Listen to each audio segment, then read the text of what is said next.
Good afternoon, everyone. Thank you for joining us here today as we continue our study through the book of Genesis, continue to walk through the story that God has preserved for us here within this text. We are nearing the end, actually going to wrap up the Isaac story, I guess, today. We're going to read about his death, and we're really going to shift focus from Jacob to Joseph here in just a few months. So Jacob's going to continue to be a character at play within the story.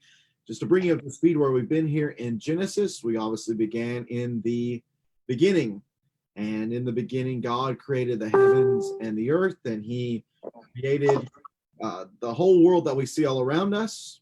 He established us, mankind, as the pinnacle of his creation, created us in his image, and put us in charge of everything that is here, and gave us the charge to rule and have dominion over the creation.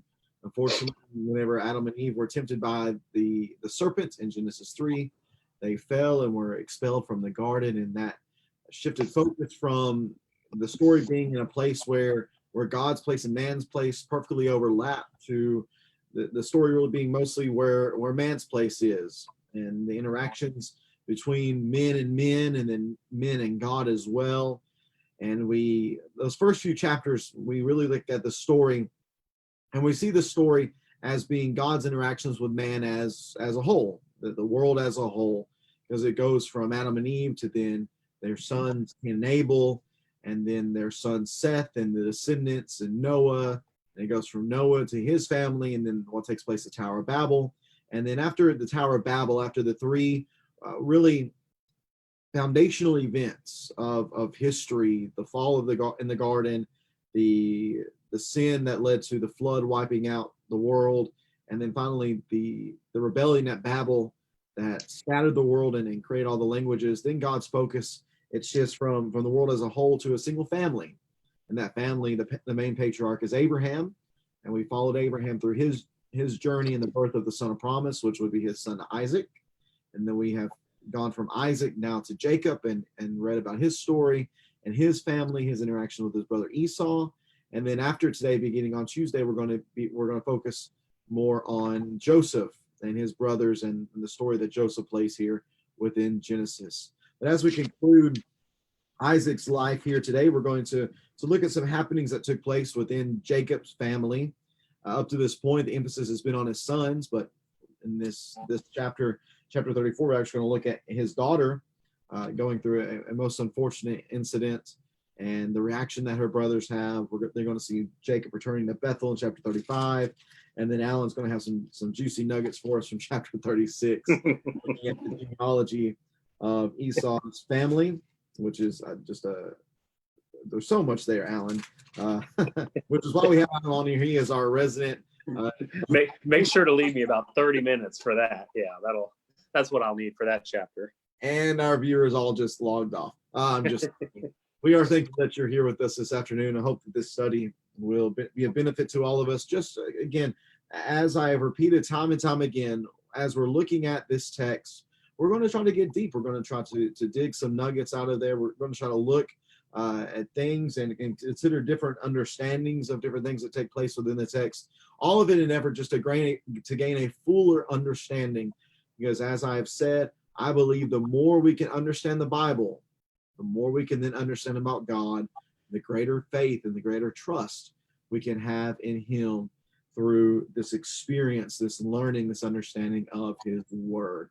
Alan's already said a few things. Alan, welcome to the show. I hope you're doing well today. And I'm looking forward to going through this text with you this afternoon. Yeah. Let me get the text up here on the screen, and we'll get rolling. It's going to be in Philippians, but I need to get us to Genesis. Genesis 34 is where we are picking up today. If we remember from our studies, Jacob has 4 wives.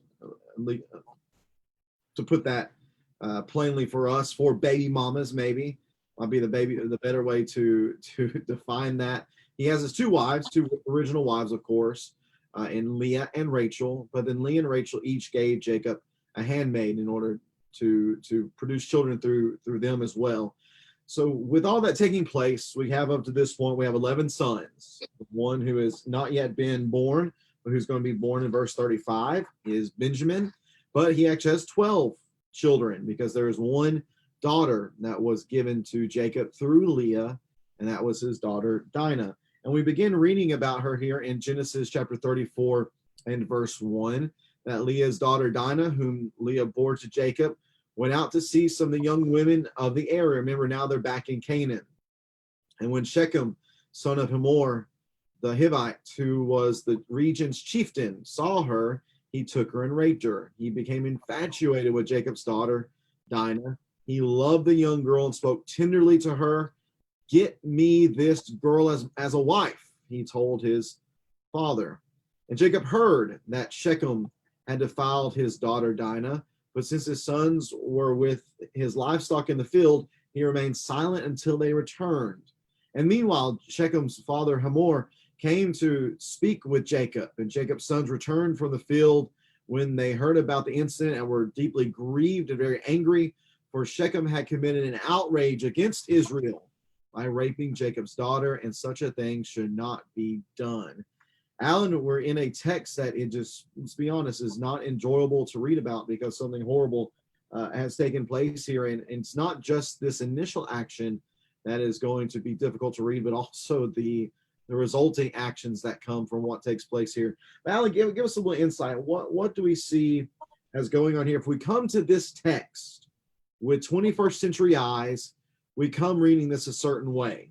But if we come to this text reading it as a Jew might have read it, this being Jewish literature, what else might we come to understand about this text? Well, first off, notice that I think these places, these cities where they're at are important. They've settled around the area of Shechem. If you remember, Jacob has always talked about going back to Bethel, which would have been farther south a little bit, kind of right in, if you think of your map of Israel, this would have been kind of right in the middle, a little bit north of the Red Sea, right in the middle of the land of Canaan, whereas Shechem is farther north, almost toward like the Galilee, what we would know of Galilee, where Jesus was most of the time. So he had intended to go back to Bethel, which we know what happened to Bethel, but for whatever reason, he hangs out here in Shechem, and we'll see that turns out to be pretty bad because of the people around Shechem. Now, granted, there's Canaanites throughout Canaan, so there's bad people everywhere, but I think this is just kind of highlights, and I think the Israelites would have understood that this is probably Bethel might have been the best place to go, but instead Jacob stops for whatever reason. And when you stop, you don't go all the way to where you need to go, or you see a place that you like better, and you don't kind of complete what I think maybe God intended for you, or what is the best spiritually, the best spiritual place to go, then we see disaster happening here. But the main issue is going to be what actually happened with Dinah. And I know in the CSB it mentions that Shechem, the son of Hamor, who was the region's chieftain, saw her, he took her and raped her. There's a little bit of question as to what that word means. There's other texts and other versions that talk about humiliation. Clearly something sexual happened, but was it all the way to the point of rape, where Dinah was just a passive, innocent participant? Or was it somewhere kind of farther down the line? Maybe she was maybe her hands were not as clean as this would imply here. So I think this word might not be the best word, best translated word, because I tend to see, just based on what we're going to see later in the chapter, that I don't think she was completely innocent in this matter. Look what she's doing. She went out to see some of the young women of the area in verse 1. Who are these young women? They're Canaanite women. Probably not the best friends to have.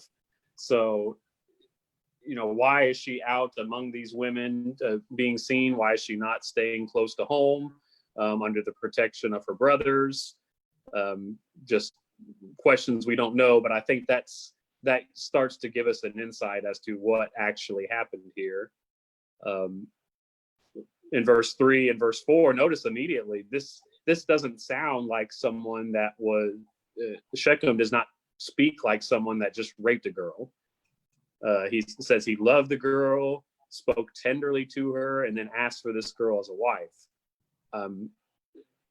That just doesn't sound like someone that saw something, raped her, and now he's done with her. I think of Amnon, the son of David. Remember, he loved his half-sister Tamar. It says he loved her, but as soon as he slept with her and defiled her, he was done with her. That sounds like a rapist to me. This doesn't sound quite the same. So I tend to see that this story is not an example of rape, but something a little more gray that maybe Dinah was complicit in as well. Right, and that's what we want to make sure I understand what you're saying, Alan, but just to make sure nobody else misunderstands, we're not victim shaming here. We're not saying that Dinah did anything to bring this upon herself. What we're saying is that this idea of rape in this text, the way that the CSB renders it, isn't rape as we understand it. More than likely, what we're seeing here is there was a breaking of some sort of custom. Whatever the custom was of Jacob's family for having a wife taken from this family, Shechem did not go about that custom. It might be better, as Robert says, that there was a seduction that took place. And both of these individuals, in the heat of lust and seduction, they ran off together and slept with one another. That is probably to what is going on here than simply a male taking a female by full force and totally against her will and taking her for himself. So we're not in any way trying to victim shame and say, well, she wouldn't have done this wouldn't happen. We don't think that's what's taking place here at all. What we're thinking here is just a different understanding of what is meant by these terms of raping and humiliation and violating. What you said about Amnon, Alan, I think is very key here. And I like what Alter says. He says the psychology of this rapist is precisely the opposite of Amnon's in 2 Samuel 13, who after having consummated his lust for his sister by raping her, despises her. That's more akin to what we're thinking of.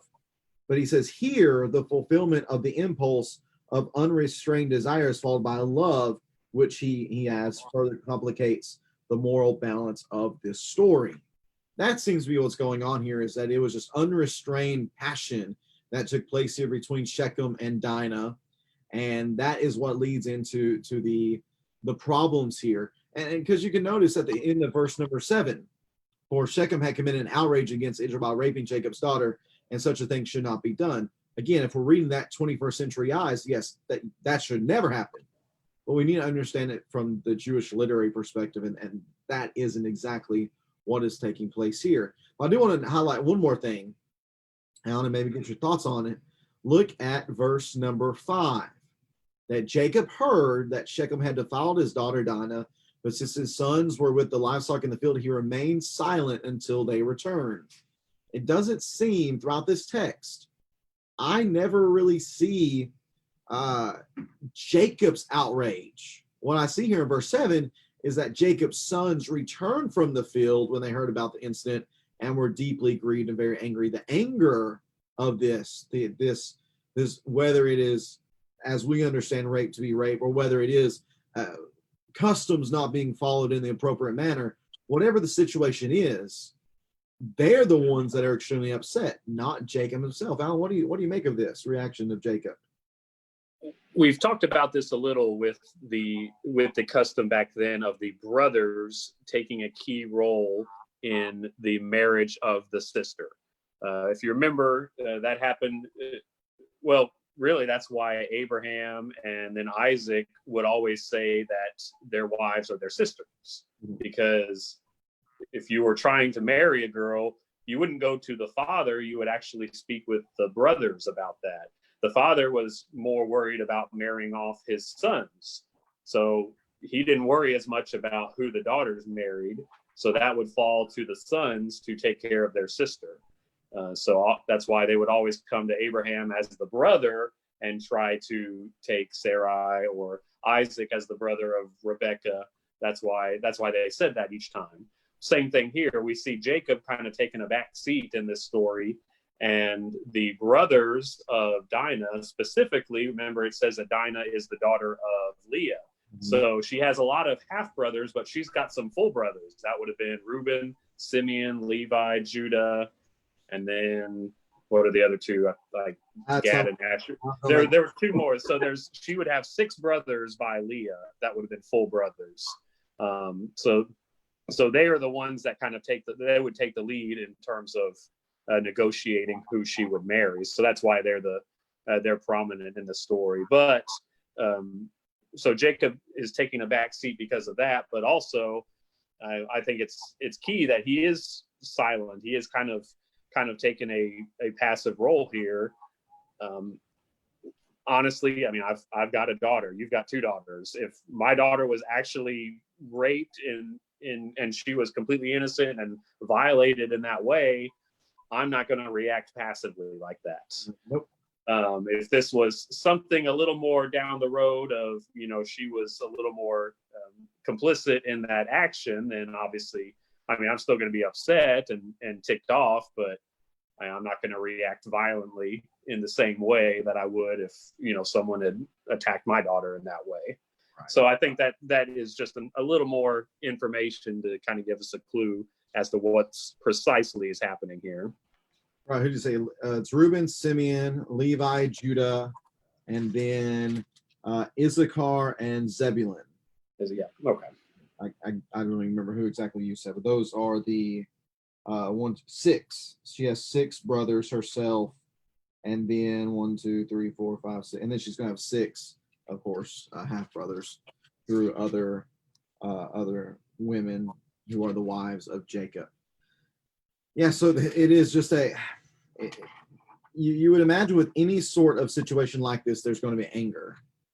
And you would expect that anger to begin with the father, but it doesn't. And maybe it is that it's Jacob's passivity towards this that actually fuels the fire of the anger that is seen in the brothers as they come onto the scene in verse number 7. Begin verse number 8, we read that Hamor said to Jacob's sons, "My son Shechem," which again, what you just said, we see that being consistent here, that the fathers are more concerned with marrying off the sons, and the brothers would be the ones that would negotiate for the daughters. So that's why Hamor here speaks to Jacob's sons. "My son Shechem has his heart set on your daughter. Please give her to him as a wife. Intermarry with us. Give your daughters to us, and take our daughters for yourself. Live with us. The land is before you. Settle here, move about, and acquire property in it." And then Shechem said to Dinah's father and brothers, "Grant me this favor, and I'll give you whatever you say. Demand of me a high compensation and gift. I'll give you whatever you ask. Just give me the girl to be my wife." We see here the veracity of Shechem's desire to have Dinah to be his wife. But Jacob's sons, verse 13, answered Shechem and his father Hamor deceitfully. That's key here, because he had defiled their sister Dinah. "We cannot do this thing," they said to them. "Giving our sister to an uncircumcised man is a disgrace to us. We will agree with you only on this condition: if all your males are circumcised as we are, then we will give you our daughters, take your daughters for ourselves, live with you, and become one people. But if you will not listen to us and be circumcised, then we will take our daughter and go." Their words seemed good to Hamor and his son Shechem. The young man did not delay doing this because he was delighted with Jacob's daughter. Now he was the most important in all his father's family. So Hamor and his son Shechem went to this gate of their city and spoke to the men of their city. So we have this negotiation process that goes on, much like the negotiation process that took place whenever Eleazar of Damascus went to Laban to talk about his sister Rebekah, much like what we see Jacob going again to Laban's household and and seeking out his daughter Rachel, and he ends up with Leah and Rachel. Here is this discussion on the bride price. What is going to be needed in order for your daughter to come be with our family? But we see on top of that, Alan, these other circumstances that Shechem and his father Hamor are hoping come about as a result of this. You talked about how God had called them back and they needed to go to Bethel. They didn't go all the way to Bethel. Now they find themselves in this place and they see this temptation, this temptation that has been before them to just settle in this place and to become one with the people. Alan, give us a little more detail about what's going on here. You definitely get the sense that, maybe not Shechem. Shechem does seem to be just focused on Dinah. He wants to marry her. He's willing to pay, a high price. So clearly, we've already read that he loves her. So again, not the language of someone that is just wanting to rape a girl and be done with her. But the dad definitely sees he seems like one of those that is always looking to either make a deal or make a profit from any situation. So clearly Jacob is wealthy. Remember what he gave away to Esau just as a present. Well, I don't think that was everything he had. I think that was just a portion. So he's got tons and tons of flocks and wealth and everything. So the opportunity to live peaceably with someone like him, work with him, bring him into the family. I believe even at this point, even though Jacob's family is getting larger, they are still small in number compared to the people of the city Shechem here.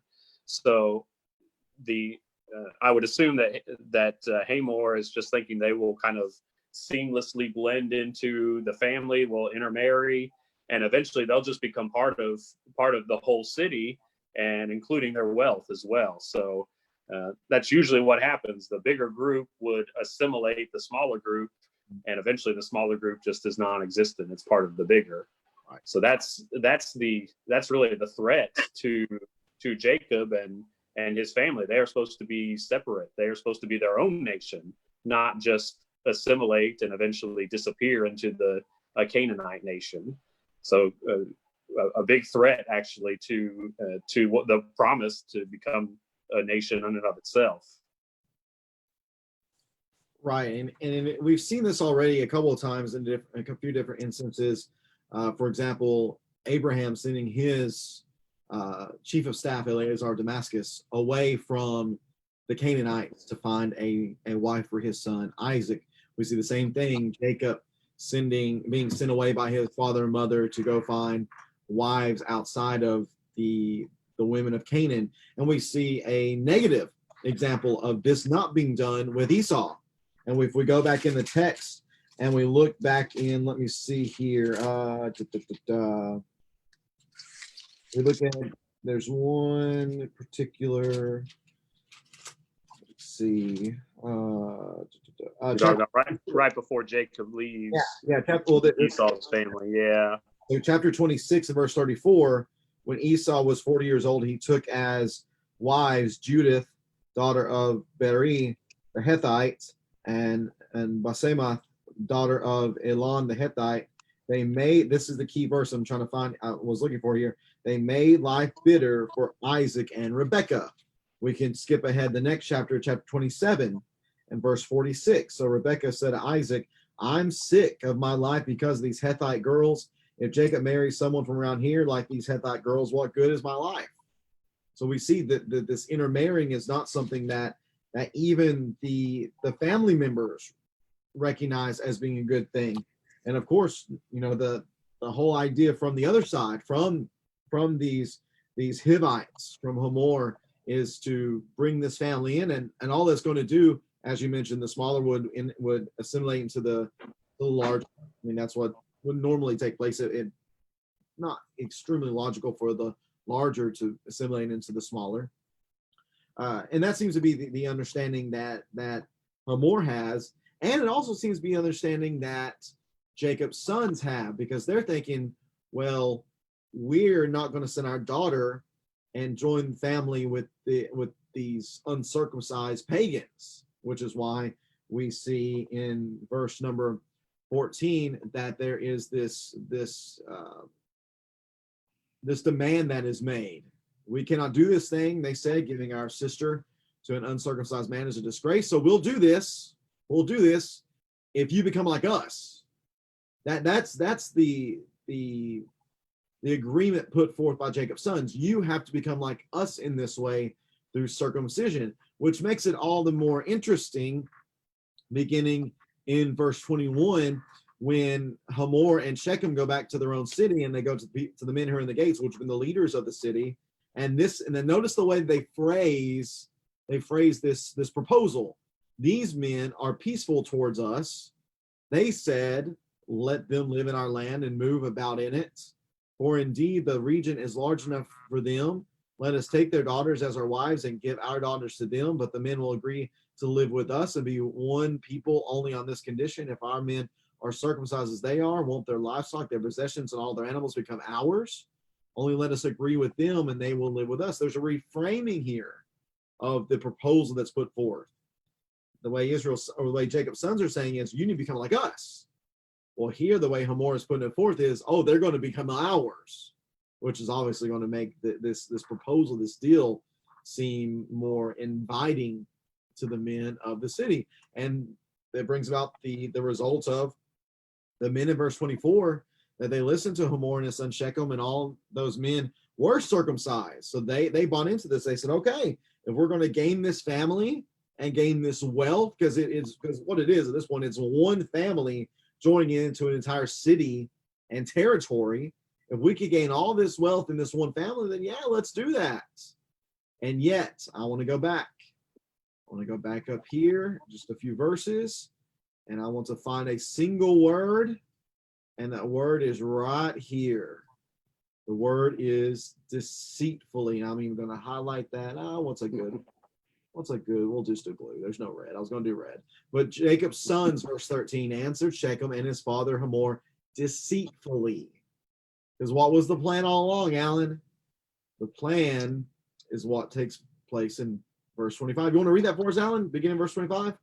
Well, real quick, too, just to get just to highlight how, again, we're trying to see why this chapter is here in the context of the Bible, and especially why this would have been important to the people in Moses' day that first read this. I think we'll see one is what happens here next with Simeon and Levi and what they do, and why this is going to show why they are not they are passed over in terms of the blessing. But two, in verse 22, this is the men of that city talking. They said, but the men will agree to live with us and be one people only on this condition. So they foresee this union as, basically combining Jacob's family with their city and eventually becoming one people. Well, would that one people be the children of Israel at that point? No, that one people would just be the city of Shechem. And I think this is crucial to the generation that was just leaving Egypt. They remember when they were in Egypt, they were in a separate area, the land of Goshen. Even though they were in Egypt, they were separated from the Egyptians. There was never much intermarriage between the Israelites and the Egyptians. They stayed separate. They lived next to each other, but never assimilated. Well, now they're going to be going into the land of Canaan. This is, again, Moses' generation. They're going to be going into the land of Canaan. And what are they supposed to do? They're supposed to wipe out everyone that is there. And what ends up happening? They don't do that, and they start to assimilate. And if you've read the book of Judges, you know the results of that assimilation. They become as wicked, if not more so, than the Canaanites that they displaced. So this is the big picture of what's happening here. The prospect of this would have been a temptation for them. I mean, think about it. They're now part of this decent sized city. They have allies, they have friends. If there's a threat to them, they've got an army behind them, a city walls to be within instead of just wandering in the fields. So this would have been very tempting for Jacob, who is yes, he's got a big household, but he's still small in number. He even states it later on. We are few in number down in verse 30. So this would have been a temptation for them to join in and just be a part of this people, but they're not supposed to do that. They are supposed to remain separate. They are supposed to be circumcised, and even the idea of circumcision here, they say you need to be circumcised to be part of us. There's no rule. I mean, how are these 12 boys supposed to marry and have children? They're going to marry a Canaanite or somebody in the area. There's no Aram or Laban to be left. They can't go back. They're going to have to marry someone, but the idea is they're going to marry, even if they are a Canaanite or whoever, some woman from the area. Those people would join the family of Israel. It's not Israel joining the family of someone else. Obviously, there's going to be rules throughout the scriptures of not intermarrying with the nations around them. But then we see people like Ruth intermarrying with the people of Israel, and it seems okay. Well, it's because the people like Ruth or Rahab or any of these Gentiles, they assimilated. They became an Israelite in both in marriage, but also in heart, and that was fine. That was not the problem. It was marrying a woman that would turn your heart away from the one true God, like Solomon does. He marries these women. They don't become part of Israel. He becomes part of the Gentiles. He becomes an idolater. So that was the threat here. And then, of course, all of this is moot because Simeon and Levi and the brothers had a different plan in mind all along. He said, verse 25, on the third day. So on the third day, since the men of the city were circumcised, when they were still in pain, two of Jacob's sons, Simeon and Levi, Dinah's brothers, took their swords, went into the unsuspecting city, and killed every male. They killed Hamor and his son Shechem with their swords, took Dinah from Shechem's house, and went away. Then Jacob's sons came to the slaughter and plundered the city because their sister had been defiled. They took their flocks, herds, donkeys, whatever was in the city and in the field. They captured all their possessions, dependents and wives, and plundered everything in the houses. So the opposite does happen. Instead of Israel, the family of Israel, becoming part of the city gets destroyed, and all of the leftovers, the women and children that weren't killed, become part of Israel and part of their household. Right, and Al, you began all of that by saying, why is this story here? And I think that's key. It's key to recognize, why is this story included in the grand narrative that we have in Genesis? Because the reality is, we don't have every single story of every single thing that took place in the life of Jacob. I'm sure there are however many days are covered here within the text. There were more days that were lived out by Jacob's family than just what is here within the text.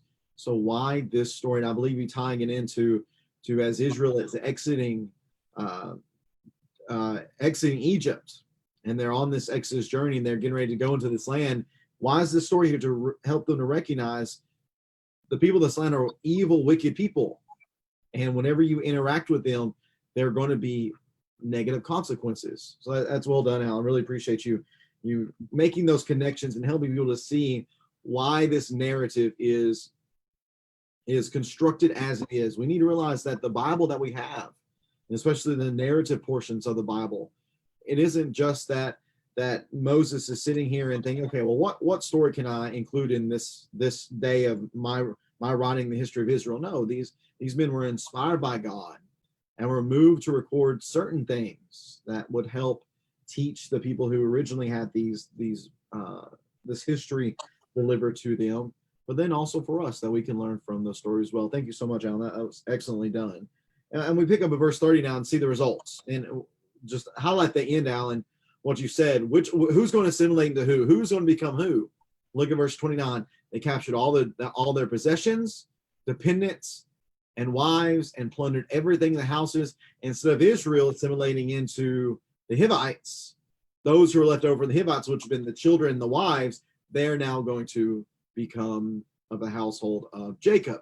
But Jacob wasn't exactly thrilled with this. Then Jacob said, verse number 30, to Simeon and Levi, you have brought trouble on me, making me odious to the inhabitants of the land, the Canaanites and the Perizzites. We are few in number. If they unite against me and attack me, I and my household will be destroyed. But they answered, should he treat our sister like a prostitute? There's honor, Alan, at stake here within this story. And that's really what a lot of this comes back to, the honor that is supposed to be had among a family in this time and in this culture. That honor had been disrespected by the household of Hamor, the Hivites in Shechem. And these brothers, they felt the necessity to defend the honor of their sister and to defend the honor of their household. And they felt like in this moment, this was the way to do that, which you tied it in, is going to lead to later on some negative consequences that take place. But God here comes to them in chapter 35 and says, all right, you've stopped here. You've experienced the bad things that happen whenever you linger where I haven't told you to go, Alan. And now it's time to get up, and it's time to go to where you needed to go to begin with, to Bethel. And that's what God says to Jacob in chapter 35, verse 1. Get up, go to Bethel, settle there, build an altar there to God who appeared to you when you fled from your brother Esau. So Jacob said to his family and all who were with him, get rid of the foreign gods that are among you, which you can speak to that in just a moment. Think about the people they've just picked up. Purify yourselves and change your clothes. We must get up and go to Bethel. I will build an altar there to the God who answered me in my day of distress. He has been with me everywhere I have gone. What a statement we see here in verse number 3, Alan, from this man who, well, his actions haven't always showed that he trusts in God, but here he makes a great acknowledgement that God has been with him every step of the way. Just like if you remember the chart we had with Abraham, just up and down. He'd kind of have a high point of faith followed by a low point, and then a high point, a low point.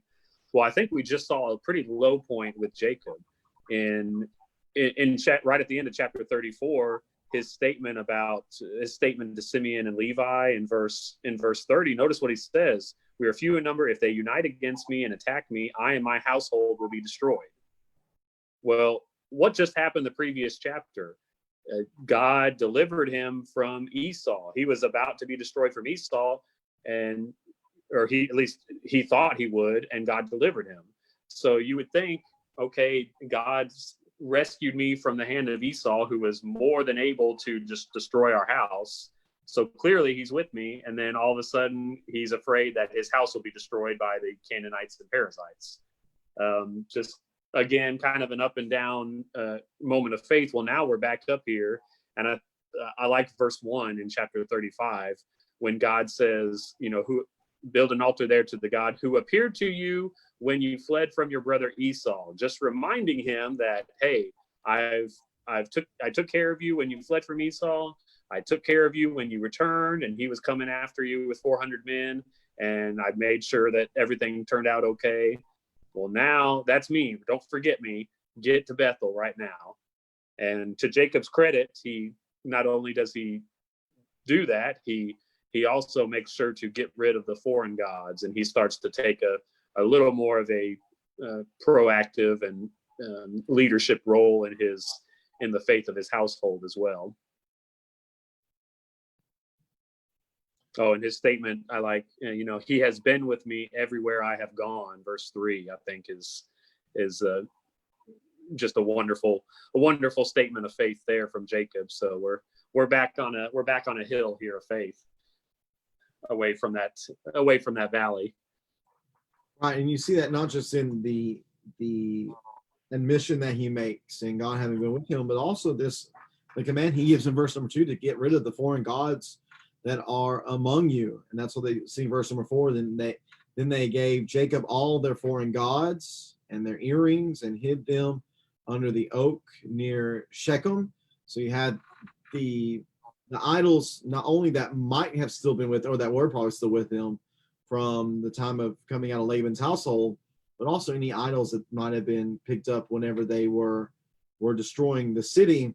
He's saying we need to get rid of all that, and he collects the god's earrings and hides them in the oak near Shechem. Roberts made a really good point as I was listening to his podcast about this oak near Shechem. You have to think about the way that they understood geography during this time. They were not blessed as we are to have iPhones that have maps on them, or Android that have Google Maps, and they can plug in a location, an actual address, my home address, something on something road. That's not how things worked. They had to look for geographical landmarks, things that stood out. So he made the point that it's very possible that this is a tree that has been seen before. It might have been the very tree that his grandfather Abraham might have stopped along beside and spent time at. So whenever you notice this within a text, you see rocks mentioned, you see trees mentioned. Think of it from their perspective that this is probably a well-known landmark that would give not only Jacob, a place to show where he was, but also allow the readers to imagine, okay, this is where he was in the span of this journey, and this is where something important happened. Alan, do you remember anything else? Were you able to listen to Robert's podcast on that? Do you have any other thoughts on the trees and such like that? No, I didn't get to listen to that one. So, but I never made that connection that this tree might have been one that had been stopped at before, and that this would be a known location among the people at that time. It's definitely interesting to remember, the Israelites that were listening to the stories, they would know exactly. I mean, this is like if we were talking about, Union City and Medina and Jackson and Nashville and Memphis. We know where all those places are. We know where the Orpheum is in Memphis, or we know where, whatever, this is local to them. So all of these trees, all of these wells that are talked about, all of these small towns would have been known, and exactly what, and all these altars, remember, all of these markers of where Abraham has gone would probably at least still be there, or the memory would still be there for these. So it would have hit closer to home for the Israelites of Moses' day than we really focus on. Yeah, this is especially going to be seen as true whenever we continue reading in this chapter and see Jacob doing what Jacob does in setting up stones and setting up memorials and such. Here in verse number 5, remember the fear was that because of what Simeon and Levi have done in attacking the city, that the rest of the inhabitants of this land, he mentioned specifically the Canaanites and the Perizzites, are going to come against us. But verse number 5, when they set out, a terror from God came over the cities around them, and they did not pursue Jacob's sons. So Jacob and all who were with him came to Luz, that is Bethel, in the land of Canaan. And Jacob, here it is, built an altar there and called the place El Bethel, because it was there that God had revealed himself to him when he was fleeing from his brother. I'll remind you that anytime you see the word El, that is normally a portion of a word that refers to God. And we see this here within this text. In fact, it's this word El Bethel is the name of the church that my wife grew up in. That's the name of the little area in Shelbyville where the church house is located. It's actually known as the El Bethel Church of Christ. So we see him having been told by God to do this. He goes and he does this, and then we have this very random verse here that Deborah, the one who had nursed and raised Rebekah, died and was buried under the oak south of Bethel. So Jacob named it Elon Bakuth. Here's another just kind of random thing, Alan. What is it with Genesis and Moses, and including just random details like this? To me, the only thing that can make sense, why is Deborah, someone we've never heard about, mentioned? Well, it's her association with Rebekah. And notice who is not mentioned. It's Rebekah. We don't know exactly, her death is never mentioned. In fact, except for this verse, she has not and won't be mentioned in the Genesis text again, except just to, I think, just the state where she's buried, as she was buried next to Isaac. So we don't really get any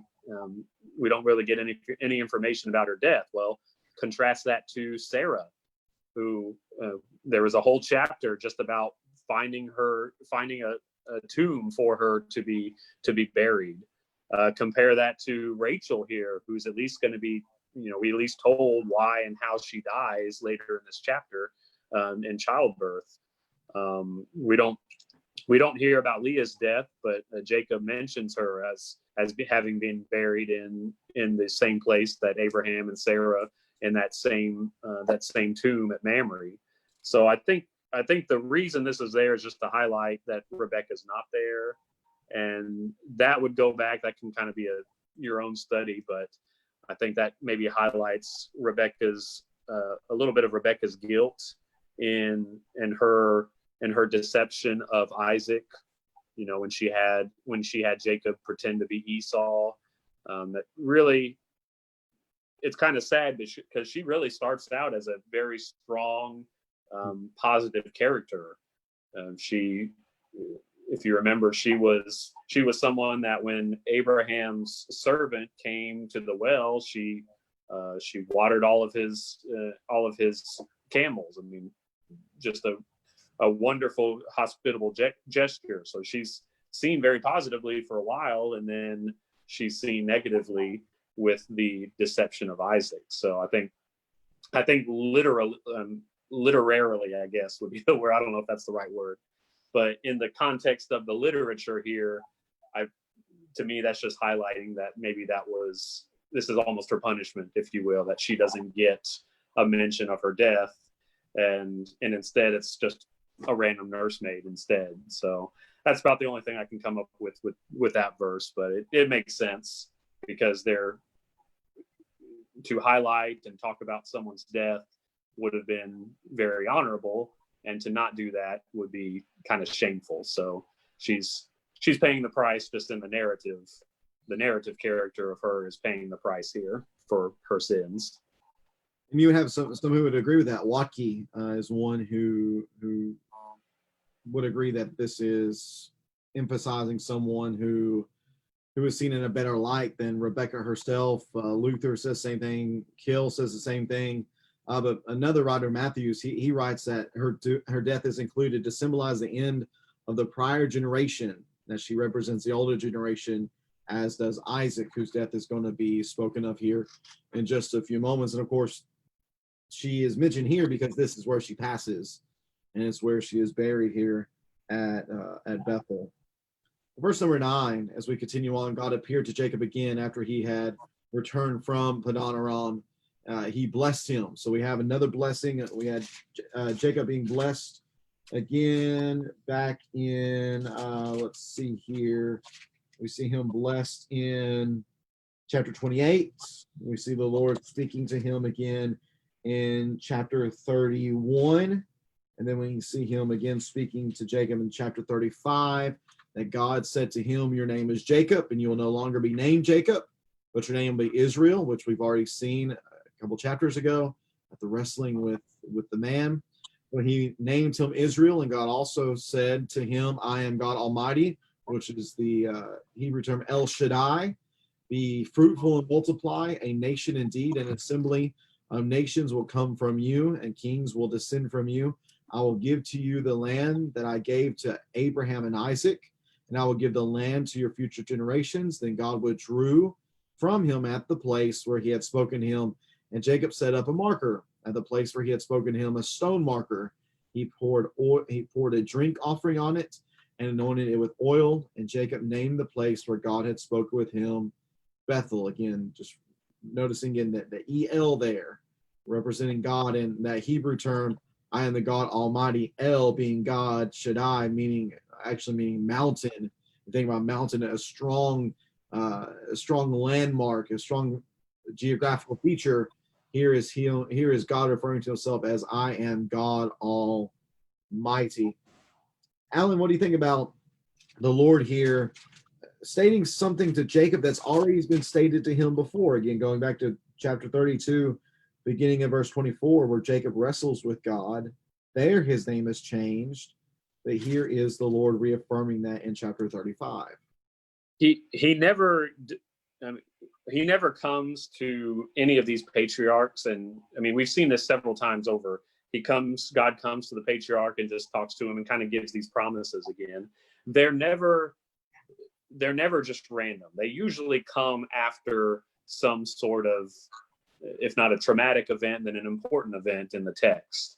So it's interesting that after obviously someone important to Isaac dies, they're fleeing from this whole story of kind of leaving Shechem and just that threat to the family. It's then that God appears to him and just reminds him of the blessings. So he usually comes after kind of a period of doubt or a period of trouble when, maybe their faith is wavering. And same thing here. He remembers, I am God Almighty, be fruitful and multiply. He's reminding him that, he's been worried about in some ways he's been worried about his children and how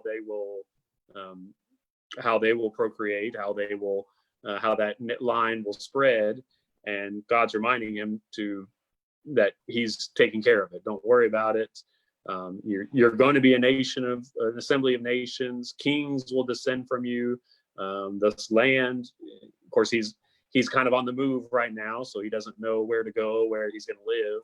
He's reminding him that this land is his, and same promise that he gave to Abraham and Isaac, and that I will give the land to your future descendants, he says in verse 12 as well. So again, these messages, these interactions with God are not just random in any sense. They come at important times when Jacob needs them the most, I believe.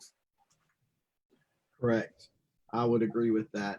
Just to emphasize again, something we've seen a number of times up to this point, Jacob building up stones or markers. We've seen that before.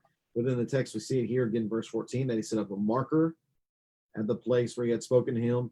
And as we continue on in the text, verse 16, we're going to see another marker that's set up in this one to signify Rachel's death, that they set out from Bethel when they were still some distance from Ephrath. And Rachel began to give birth, and her labor was difficult. During her difficult labor, the wife said to her, "Don't be afraid, for you have another son." And with her last breath, for she was dying, she named him Ben-Oni. But his father called him Benjamin. So Rachel died and was buried on the way to Ephrath, that is Bethlehem. And Jacob set up a marker on her grave. It is a marker at Rachel's grave still today. We see here the sad story of Rachel coming to its conclusion.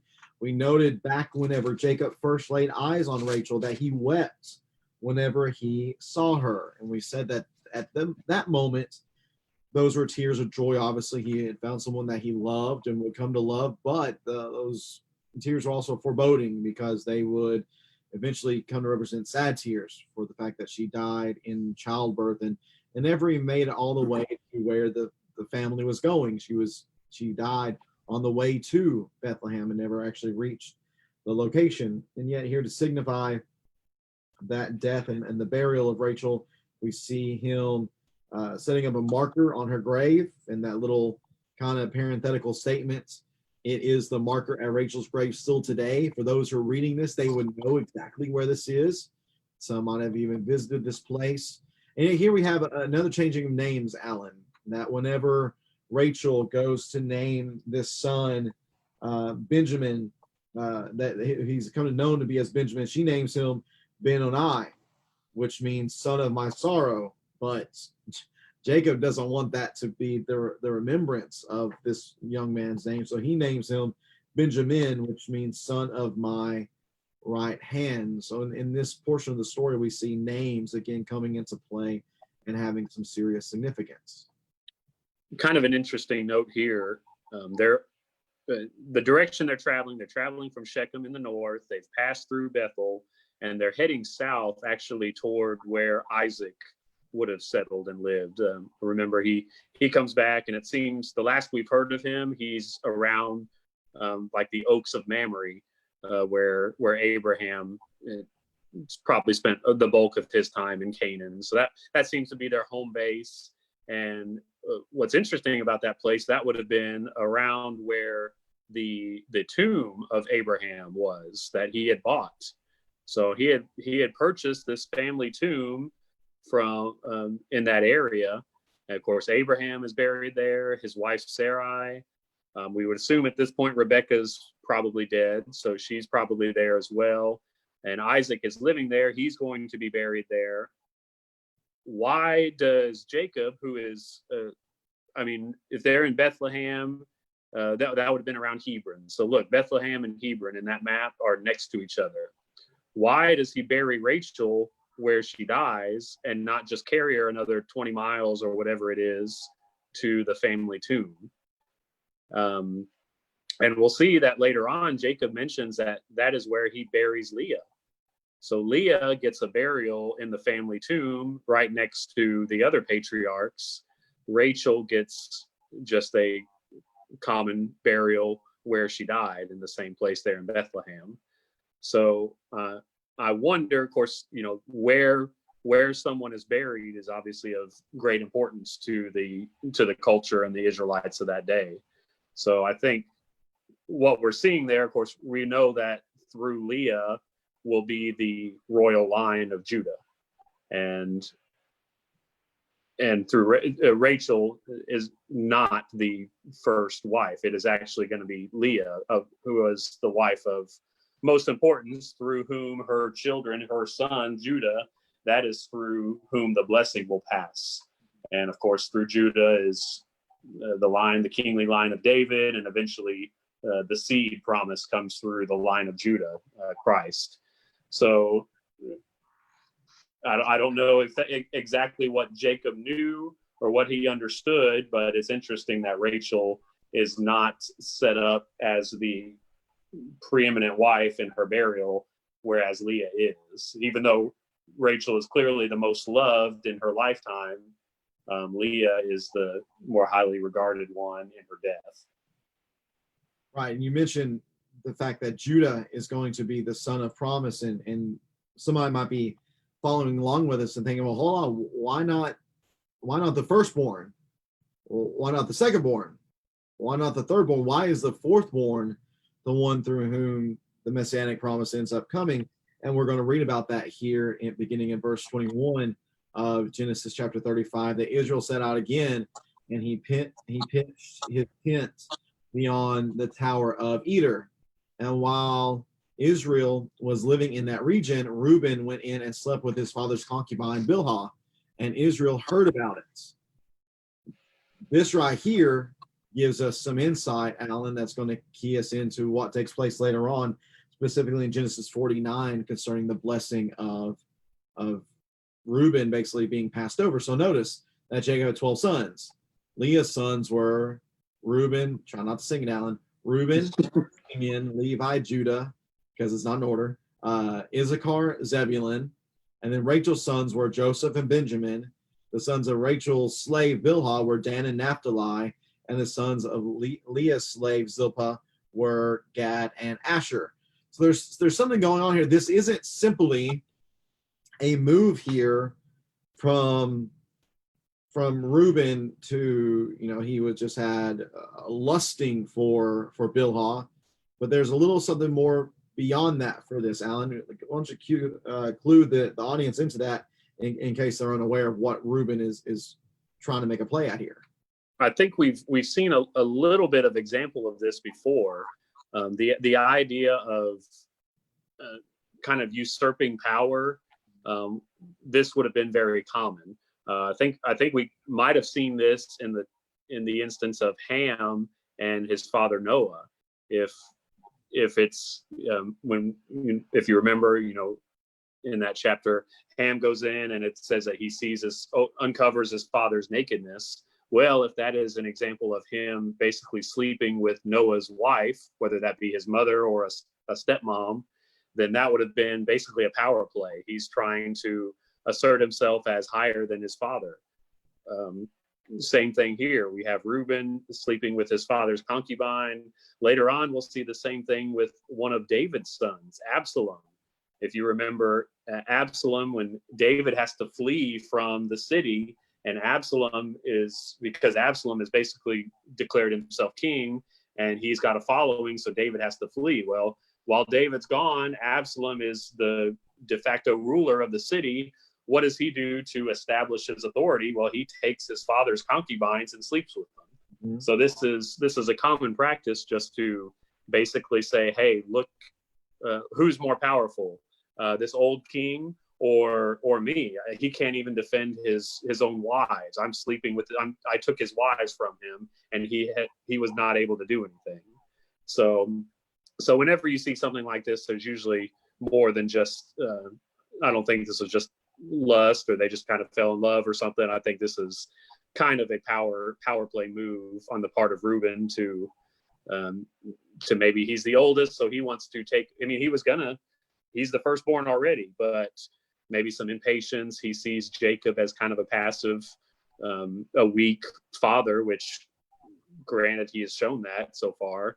So he wants to be the head of the household right now and displace Jacob in power and prestige and authority. And this is his attempt to do that by sleeping with his father's concubine. Jacob hears about it, and notice that's it. Jacob heard about it, and you expect Jacob to do something about it, but nothing happens. So you might understand why Reuben thought he could get away with this, because he kind of does for a little bit. Nothing happens to him. Eventually, he will be passed over for the blessing, but I mean, nothing happens, at least at this point. Right. Yeah. Jacob's passivity from the incident with Dinah shows itself here again. And maybe it's Jacob felt, if I'm not going to speak up and make a scene when my daughter is violated, then I guess I have to kind of set this one out too, whenever it comes to my own concubine. But Jacob's memory does not fail him. And 15 chapters later, in chapter 49 of Genesis, this is going to come back to bite Reuben and lead the rest of his household away from the path of being the line through which would inherit the blessing. So verse 20. Real quick, Nick, what's kind of interesting, of course, we already see why Simeon and Levi, so Simeon's second, Levi's third, we see why they got passed over. Jacob will talk about that in chapter 49 as well. So that's why, so the first three sons kind of disqualify themselves for receiving the blessing, which is not just the firstborn, the money or anything. We're talking about the seed promise that would pass through. This is the blessing that Jacob deceived Isaac for, not just the birthright, but we're talking about the blessing here. And it's interesting, of those three, Reuben, Simeon, and Levi, pretty much, from here on out, we see their names mentioned in Numbers and the wilderness wanderings. There's those tribes are still existent, but pretty much from about the end of Joshua on, you rarely hear of anyone from these tribes, Simeon and Reuben. They pretty much either get assimilated into other tribes in the case of Simeon, or just they're non-factors in the grand scheme of the nation. But Levi obviously ends up to be very important. So I think it gives us a lesson that, just because these men had, great flaws and sins, one doesn't mean you can't recover from them. And Levi, the tribe of Levi, shows its loyalty to God in Leviticus and in Numbers, when they, I guess in Exodus, when they refuse to bow down to the golden calf that Aaron makes. So those were, that's why Levi becomes the tribe of the priests. So they kind of resurrect their image in that time, but Simeon and Reuben never do, and they're pretty much, they're pretty much done from the narrative at this point on. Right. I heard something a man said recently, talking about children, It's important for parents to remember that our children are our offspring, not our choices. Meaning that just because we have made mistakes, that does not guarantee that our children are going to make the same mistakes. They have a mind of their own, and even the nation that comes from the people that come from Levi, they don't have to follow along the bloodied footsteps of their forefather in that regard. But these are the sons, as the text, verse 26 finishes up, these are the sons of Jacob who were born to him in Padan Aram. And then Jacob came to his father Isaac and Mamre, that is Kiriath Arba, that is Hebron, where Abraham and Isaac had stayed. And Isaac lived 180 years. He took his last breath and died, and was gathered to his people, old and full of days. His sons Esau and Jacob buried him. These two sons, these two brothers who have had such a rocky relationship earlier in their days, we see them being reunited a couple of chapters back in chapter, 33, I believe. Chapter 33. We see them coming together peacefully in that way. We see them coming together peacefully again here in this chapter as they bury their father after his death. Alan, what do you have? Do you have anything to add about Isaac's passing? I know you mentioned earlier the passing in the Rebecca not being mentioned at all with her death, and we remember that this had. Let's see if we go back to I'm trying to remember the chapter where Abraham bought the. Let's see here. 23, I think. Yep, 23. 23. Thank you. Yeah, so 23, we have Abraham having bought this place for his family to be buried, and we see that taking place, at the field, verse 19 of chapter 23. After this, Abraham buried his wife Sarah in the cave of the field at Machpelah, near Mamre, which says that is Hebron. And we see that here as well. He came to his father Isaac at Mamre, which is Hebron, and that's where he breathed his last, and that's where he was buried. Seeing this place that had been bought for that purpose, it was fulfilled in that way here at the end of verse 35. And that brings us to chapter 36, which if you're hoping we will read from that, I'm sorry to disappoint you. We are not going to read all of chapter 36. Number one, it is simply a genealogy. Number two, it has a number of difficult names, which I'm not going to embarrass myself over today. So Alan has a couple things he's going to mention, and then we'll conclude our study for today. Not too many highlights from this section. Obviously, this is talking about Esau and highlighting that Esau becomes a great nation in and of itself. I mean, it mentions all of the chiefs of Esau. There's a few names that I did want to highlight. In verse 11, it mentions the son of Eliphaz, were Teman, Omar, Zepho, Gatam, and Kenaz. If you remember, Eliphaz the Temanite is a character from the book of Job, one of Job's friends. So that gives a little bit of clue as to where possibly the book of Job took place. We're not given any sort of places or names in that book, so it kind of highlights about where that came from. And I think later on in verse 16, Amalek is mentioned, and I believe he's mentioned as a son of a concubine. So if you remember, the Amalekites were the first people to come and attack Israel as they were leaving Egypt. And Moses, as they were at battle, Moses was holding up his hands and they were winning, and Moses puts his hands down and they started losing. So Amalek, as at Israel's most vulnerable moment, they attacked them. So that's why the Amalekites were usually designated for destruction in Saul's day and beyond. So just kind of some key names there that do crop up in other places. But I think the main point of this is to highlight that Esau is important, and the nation of Edom will play a part very, very close to Israel. Israel is going to be the son and the people of promise, but God has not cursed Edom in any way. He has just chosen to bless Jacob and bless Israel.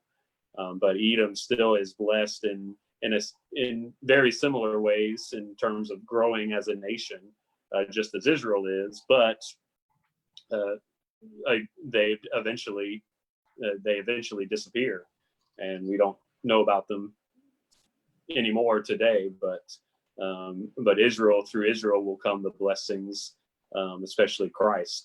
So Esau is important. It's clearly important to mention him and his family and his genealogy, but we won't do that. We don't have time for it today. Right. And then just practically speaking too, just from a literary perspective, what Moses does in the recording of this book is he kind of uses these genealogies as a bookend to finish up a particular section as the story shifts focus from one person to another. We kind of see those methodically placed throughout the story of Genesis, again to show kind of the conclusion. Now we're moving on to the next chapter and the next story. That's all we have for you all today, though. Thank you all so much for joining us in our study of Genesis 34, 35, and 36. Hope that your biblical knowledge has either been bettered, maybe it's just been sharpened. Whatever it might be, we're thankful that you joined us. Hope that you found this time beneficial. And if you have any questions, spiritual questions, spiritual comments, any spiritual needs, we invite you to reach out to us on the Pleasant Plains Facebook page. We'd love to serve you in any way that we can. And we do hope that if you have enjoyed these studies, that you'll continue to join in with us as we continue them on Tuesday and Friday afternoons. We look forward to Tuesday at 3 o'clock, beginning the Joseph saga, the portion of the text that focuses on Joseph's journey. I'm excited to get into this, to dig a little deeper into this story, maybe have a few ideas you might not have thought of before from Joseph's story that can help you to gain some biblical knowledge. And just hope that you have a great afternoon. Obviously, we are all well aware of the difficulties that are present in our country right now with the racial tensions and just tensions in general that are present. I hope that you'll be prayerful for those who are hurting right now. I hope that we will all humbly open our ears to those who are hurting right now. I hope we'll be sympathetic towards those who are hurting right now. And I hope that each of us, as we're disciples of Jesus Christ, will only shine our lights in a positive way, which brings about positive change. If we want true change in this country, it's going to begin from each of us individually, from ourselves living in a godly manner, us teaching our children to live in a godly manner, us having influence over our friends and family to live in a godly way. And let's just make sure we're praying for one another and seeking ways in which we can show the love of God to our fellow man, to our neighbors who are around us. Hope you have a great weekend. Everybody take care, and we look forward to having you join us again soon on Walking Through History. And if you are not able to get out on Sunday and you would like a live stream in order to view a worship service and to hear a lesson preached, we invite you to join us here on the Pleasant Plains page at 10 a.m. on Sunday. Take care. Have a great weekend, and we'll hope to see you soon.